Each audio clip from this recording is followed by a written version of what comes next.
18 வயதிலே நான் ஆண்டவர் இயேசுவை என் சொந்த இரட்சகராய் ஏற்றுக்கொண்டேன். என் தாய் ஒரு இந்து மார்க்கத்தை சேர்ந்தவர்கள், என் தகப்பனார் கத்தோலிக்க மார்க்கத்தை சேர்ந்தவர்கள். இந்த ரெண்டு பின்னணியிலும் நாங்கள் வளர்க்கப்பட்டோம். எங்கள் பெற்றோர் கஷ்டப்பட்டு பெண் பிள்ளைகள் 3 பேரை மருத்துவராய் மாற்றினார்கள், படிக்க வைத்தார்கள். நானும் ஒரு வெறியோடு படித்தேன். வாழ்க்கையில உயர வேண்டும், முன்னேற வேண்டும் என்று கல்லூரியில் சேர்ந்த நாள் முதல் வேறு எதிலும் கவனம் செலுத்தாதபடி கருத்தாய் படிக்க ஆரம்பித்தேன். ஆனால் என் வாழ்க்கையில் எதிர்பாராத ஒரு நிகழ்வு நடந்தது.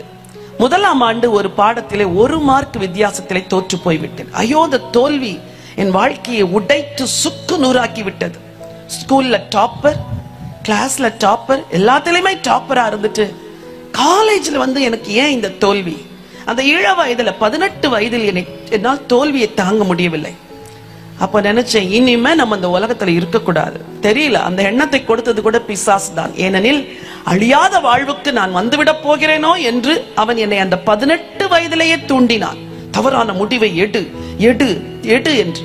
செத்துவிட வேண்டும் என்பதுதான் என்னுடைய நோக்கமாகவே இருந்தது. ஒருவேளை என் வார்த்தையை தூரத்திலிருந்து கேட்டுக்கொண்டிருக்கிற நீங்கள் யாராவது நான் மரித்து விட வேண்டும், நான் வாழ்வதனால் அர்த்தம் என்ன என்று சொல்வீர்கள் என்றால் தயவு செய்து உங்கள் முடிவை மாற்றிக்கொள்ளுங்கள். இந்த ஆண்டவர் இயேசு உங்களுக்கு இந்த பூமியிலும் ஆசீர்வாதத்தை வைத்திருக்கிறார், பரலோகத்திலும் அழியாத வாழ்வை வைத்திருக்கிறார். அது ஒரு நவம்பர் மாதம் 29ஆம் தேதி காலையில், சரி சாகத்தான் போகிறோம், ஒரு முழங்கால் படியிட்டு இந்த ஆண்டவர் இயேசுவினிடத்தில் ஒரு ஜெபம் செய்து விட்டு சாவோம் என்று முழங்கால் படியிட்டேன். அவ்வளவுதான் எனக்கு தெரியும்.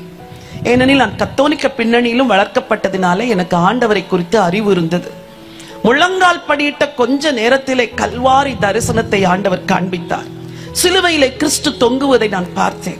அவர் சொன்னார், என் மகளே, நீ இன்றைக்கு வாழ்க்கையை முடிக்க வேண்டும் என்று நீ நினைக்கிறாயே, இன்றைக்கு நீ மரித்தால் நீ என்னுடைய அழியாத வாழ்வுக்குள் பிரவேசிக்க மாட்டாய்.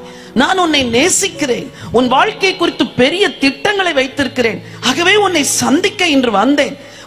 உன்னுடைய தீர்மானத்தை மாற்று என்று சொன்னார். அந்த கல்வாரி காட்சியை கண்டு நான் கதறி அழுது என் பாவங்களை எல்லாம் இயேசுவினிடத்தில் அறிக்கை செய்ய ஆரம்பித்தேன். என்னை அறியாமல் செய்ய ஆரம்பித்தேன். இள வயதில் எத்தனையோ தவறுகளை செய்தேன், அப்பா என்னை மன்னிச்சிருங்க என்று நான் அழுது அழுது ஜெபிக்க ஜெபிக்க அவருடைய ரத்தம் என் மேல் விழுந்து விழுந்து என் பாவங்களை எல்லாம் கழுவுகிறதை நான் பார்த்தேன். திடீரென்று என்னை சுற்றி இருந்த கார் இருள் விலகி யாரோ என்னை வெளிச்சத்தில் கொண்டு போய் விட்டதை போன்று உணர்ந்தேன். ஆண்டவர் எனக்கு ஒரு வேத பகுதியை கொடுத்தார். யோவான் 16ஆம் அதிகாரம் 20லிருந்து 25 வசனம் வரைக்கும். எங்க வீட்டுல பைபிளே கிடையாது.